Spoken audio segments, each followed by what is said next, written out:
You're listening to Winnipeg's Classic 107. My name is Simon Rusnak. These past few months, as choirs pivoted and made the move to digital, we've seen all sorts of online choirs. There have been virtual choirs with choristers recording each of their parts individually from home and then synchronizing them in post-production. There have been physically distanced performances outdoors. We've even seen or perhaps experienced firsthand the live Zoom choir, which really just doesn't work. But in every instance, we've seen the choir, but you won't see any singers in Polycoro's latest production. You'll hear them, though. And to tell us more about the project, I'm joined by Polycoro Executive Director and Soprano, Zohreh Gervais. Hey, Zohreh, how's it going? It's going pretty good. How are you? You know what? I'm doing pretty well. So for those who haven't watched the video which premiered on Sunday, can you set the scene a little bit? Sure. So basically, we wanted to have a video that would show someone experiencing something so that we can really connect with them through the music and also through their face. So the video shows a close-up of a man's face, and then it slowly zooms out, and then it zooms back in, and you're just carried along with his emotions throughout the entire time.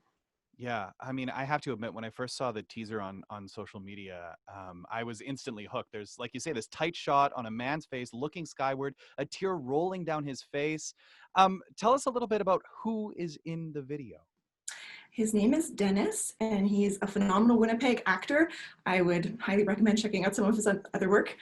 Yeah, Dennis Scullard. Yeah, and I mean, like you say, he takes us on a journey, and it's just his face, the whole video. It's a tight shot. It pulls back, and it goes in tighter, and he really does take us on a journey, doesn't he? He did a phenomenal job. The first time that I saw the footage, I was just bawling. I couldn't believe it. He captured exactly what I was hoping it would be. So yeah, it was amazing. So of course, Polycoro is no stranger to multidisciplinary productions. I mean, I still think about that Path of Miracles show at the Winnipeg Art Gallery every now and again, because that was something that you just had to experience. But anyway, there's always been this other element, this visual, or often been this other element, this visual one that complements the oral, this highly polished, persuasive singer that the ensemble's known for. Tell us a little bit about the piece of music that's being performed. Sure, it's a piece by an Icelandic composer whose name I cannot pronounce properly, so I will not try, but you You can know, check I it. was I was hoping that you were going to do it because I didn't want to offend the province's Icelandic community. Is it Thorsteinsson, something like that? I believe, yeah.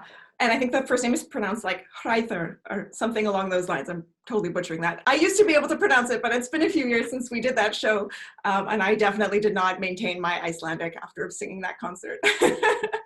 um, Uh, and it's a Nunc Dimittis. So it's a very well-known biblical story. And I think he did a really beautiful job of setting it. I understand that this was a work suggested by P.J. Buchanan, who knows a thing or two about the Icelandic community. I mean, this was a concert that was co-curated with John Weens, right? Back in 2017, was it? Yeah, so it was a concert of entirely Icelandic composers. And we, yeah, curated that with PJ and John. And it was phenomenal to see the really fantastic mix of traditional Icelandic harmonies with like contemporary harmonies and just how they kind of worked all that together. It also was looking specifically at the relationship between religion and paganism. So like Christianity and paganism in Icelandic culture. So yeah, it was a very cool concert, and I'm happy that we've been able to use some of that recording for this project. Absolutely. And then just to recap, with that Nunc Dimittis text, like you say, a well-known prayer, can you tell us a little bit more about it, the Canticle of Simeon?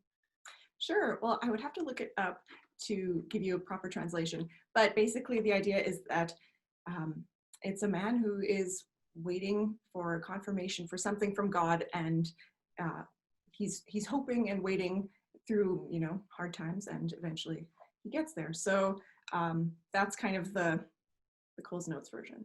Yeah, no, no, no. I think you summed it up, being steadfast and waiting. And I think waiting is something that we all feel right now. And is that part of the reason why this was a piece that felt particularly appropriate to showcase for an online premiere? Absolutely. So, I mean, we're all waiting, like you said, and music folks, especially choral folks, it Hmm. feels like it's just been one endless breath that we're holding forever, waiting for the chance to exhale and to sing again. And so that was something that really spoke to me, and it really spoke to Lena, our filmmaker, as well. So Yeah, I think it's very appropriate for the times.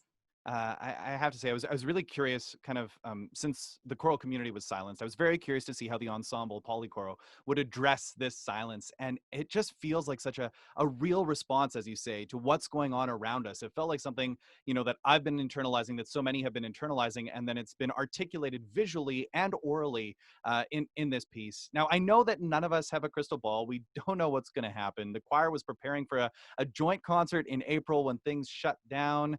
I'm curious, what are the next few months going to be like for Polycoro? Well, we have a few more collaborations like this kind of on the horizon, I which was hoping you'd say that. That's great. I'm pretty excited about that. I mean, like you said, Polycoro has always been an ensemble that's done visual collaborations. And my main goal as a producer for all of the concerts that we produce has been to make an experience that is emotionally connected for the audience. You know, I don't want them to just come and listen to music. I want them to Mhm. feel something. And video is such a powerful tool for that. Music paired with video is just like, a match made in heaven if you want to really pull at somebody's emotions and heartstrings. And so it's given us an opportunity to work with some filmmakers and artists that I've been really interested in working with for a long time. So, in the horrible business that is COVID, we have this silver lining, which is allowing us to kind of expand our original mandate, which is, yeah, to make people feel things through music and art, and to do so in a way that hopefully feels fresh. And the other thing that was really important for me was that we, as singers and as Polycoro, produce a certain kind of music, and I didn't want to do like the Zoom choir or something like that, because that's not what we do. Like that's not our art. Some people can do it pretty well, but I want to be singing gorgeous music in a space with singers close to me, and we can't do that right now. So I thought, well, we'll do the next best thing, which is take these live recordings that we have from our concerts where we were doing our best, and then match them with an artist or a filmmaker who can do their best to create like a true artistic product in the end. Well, we'll just have to keep watching that Polycoro social media channels, won't we? Thanks for taking the time today. That's my pleasure. Thanks for having me. Zohreh Gervais, soprano and executive director of Winnipeg's Polycoro. Their production, Gaze, can be viewed on YouTube through polycoro.ca, and we've also got the link up at classic107.com.